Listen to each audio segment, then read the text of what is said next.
જોતું, તમારું એને કાંઈ નથી જોતું, પણ બે હાથ જોડીને જો એક ભાવ પ્રગટ કરતા આવડે ને તો એમનેમ તમારા કાર્ય કરે. ઈ આ પાલક પિતા છે,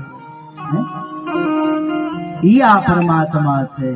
એટલે કહ્યું છે કે શુદ્ધ ભાવથી ભગવાનને ભજો. ભાવ વગરનું બધું નકામું છે. હું કોઈને ના નથી પાડતો. તમે સુખ સુવિધા બધામાં તમે સુખેથી રહો, એ જ અમારી ઈચ્છા હોય.